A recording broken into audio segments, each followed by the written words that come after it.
Oh, okay, sorry, I don't know. Maybe the cable is get aged or something, I don't know. And I changed a new adapter and now it looks very stable. Okay, okay. Okay, and let's go back to, okay, here is the, okay. Again, market record is not a real record, it's a simulated event. And limited free record and market record documents publicly available in Taiwanese Mandarin or Taiwanese square characters. We started our translation project when we found the great guidelines for the food record, simulated record from New Zealand. That's our motivation. And we released the translation step-by-step record guidance for food businesses, and the translation simulated record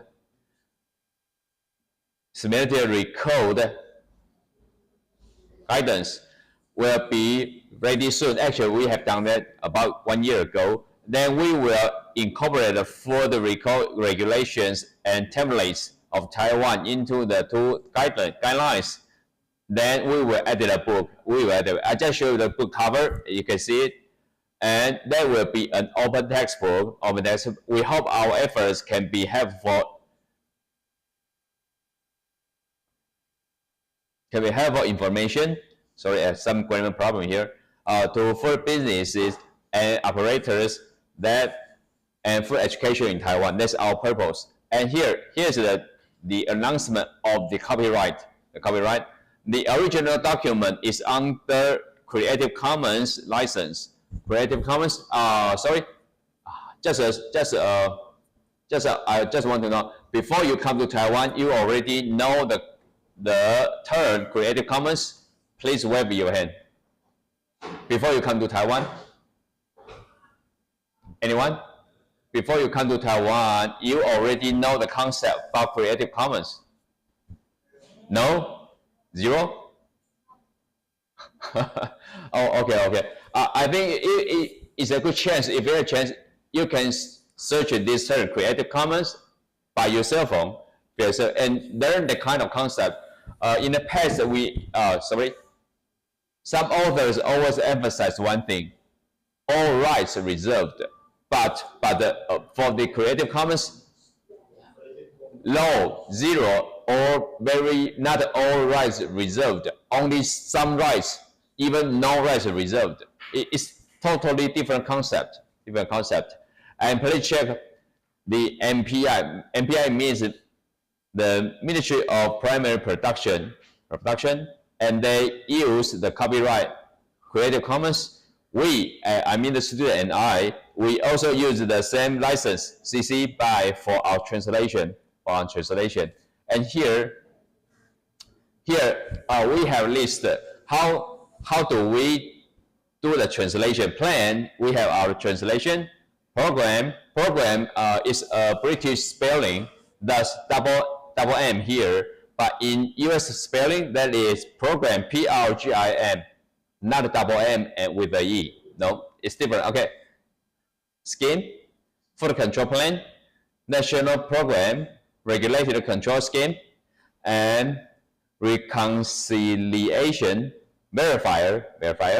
I cannot, how can I say, because the similar word has different meaning. After I check that, I translate the verifier, I know it's a job, it's a person or group of people. They did the check, they did the verification. Then I translate, okay, a person about doing the verification, like this. Okay, here is the translation. The student here, now she is a senior, but she has a special background. Actually, she has already the master program in Rutgers University in the US.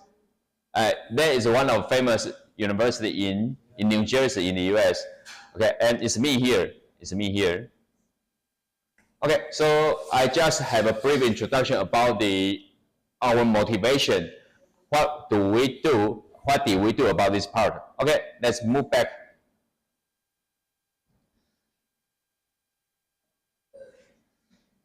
Okay, The guidance is for business operators who may need to recall their food product. Okay, first, what is a food recall?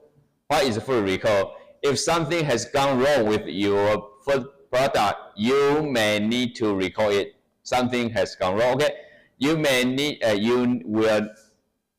you will need to assess the risk to consumers and choose what to do. First, a consumer level recall, which involves removing affected product from the supply chain and communicating to consumer, or a trade label recall, which involves removing affected product from the supply chain, or no further action other than resolve the problem. Okay, the first one, the label of consumer, the label of trade. The label of trade is different, the same concept. Again, now we just need to focus on the English, the text, that's okay. But in the future, if you plan to join my volunteer team to do the translation, you may look at this model. I keep the original text in black. Our translation is in blue. It's in blue here, Okay, and you may don't understand the terms here, but you can see those texts in blue, but why one and one in green? Why those two characters are in green? So I know it's a big challenge for you, but I don't want to, it's not my duty, and I cannot teach you Mandarin. But I want to say, during the translation, we have a common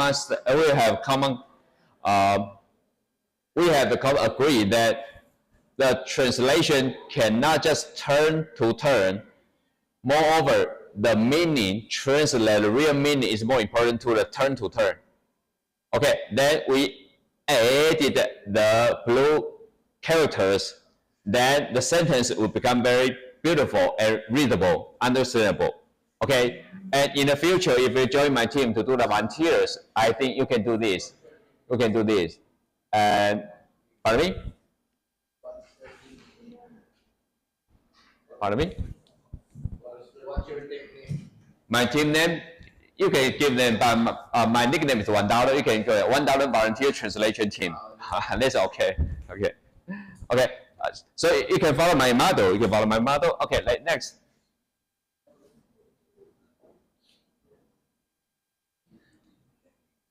Okay. If you decide to recall, follow the steps, 6 steps, and you can find more details on each step later in the document. And I know all of you know how to use the software to do the translation. Just one click. In 5 seconds, you can get a translated document. But it makes no sense. Why? Because you cannot explain it. You cannot explain. Give me just an example. Verify. Okay. There is a term. Verify. Oh, I know the term. It means blah blah blah. No, you don't understand the term. You don't understand the term. In food safety, verify. You can explain. You cannot explain less than 1 hour because it's a lot of. According to the sure, you can check out. I searched the definition from the Merriam-Webster's dictionary, and the explanation is blah blah blah. No, you cannot really understand the meaning of this. It's not about the language. It's about your knowledge. Verify. For example, in our field about food safety, when workers and operators to run a business and they need to verify all steps. What do you mean? What does it mean? That, for example, like a restaurant, all dishes, all cooker, all cook, I mean the people who do the cooking, okay, all cook, they are okay in health situation to work, and all materials, including food materials and packaging materials, utensils, and cooking equipment, everything should be okay. And the step to check everything is okay, that is called a verification. That is called a verification, or verify something is a verb, as a noun, So through the translation, it makes no sense to you because you know that, I know that too. Just one click, upload the PDF file, then wait for few seconds, I got a translated file. It makes no sense for you again. So we did a translation, we did a lot of very hard work here, okay?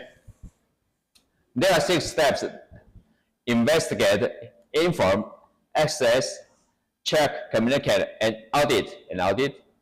Okay, who should be involved in a recall? Senior staff responsible for making decisions should be involved, as well as staff involved with operation, marketing, and communication, and sales and distribution. Okay, there are 6 steps. The first step, investigate. The second step, inform. Access, not access, sorry. Access, check, communicate, and audit. Let's look at the first step. First step, gather information, understand the problem, identify affected product, hold any stock still on hand. If you have chance to control the stock, hold it. Don't let the product release to the market. And here is the recommended time frame, as soon as possible. And second step is about inform. Inform, it means tell your verifier. If you don't have a verifier or can't make a contact with yours.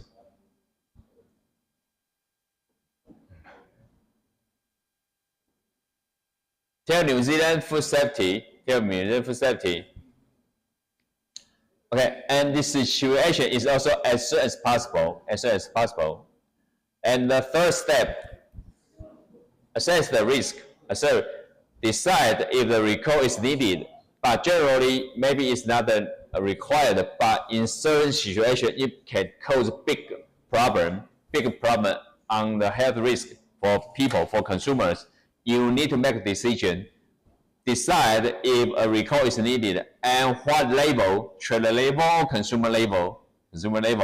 And those parts the same, as soon as possible in proportion to the risk. If you judge the risk is very high, you need to do it as soon as possible. If you think the risk is moderate or the risk is not high, you don't need it in a hurry.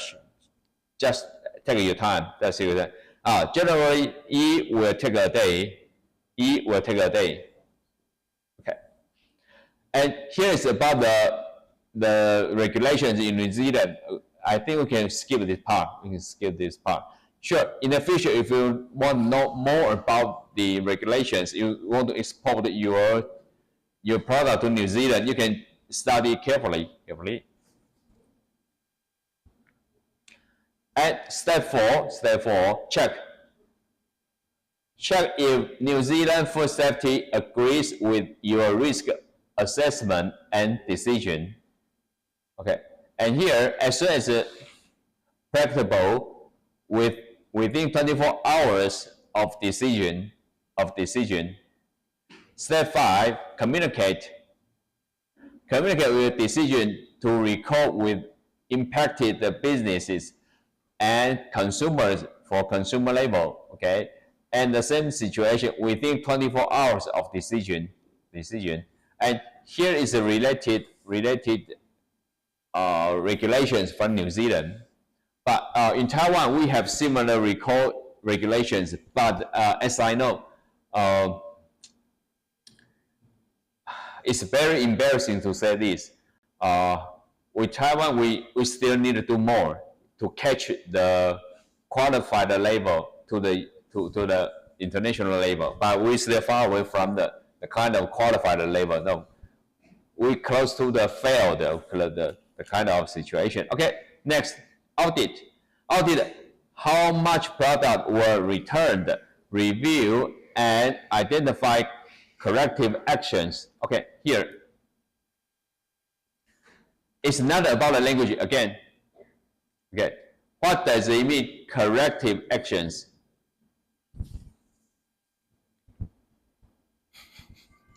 I don't, sorry. Okay, how about have a 10-minute break, then I will explain this. Corrective action. I know, just, no, you don't know that. You don't know that.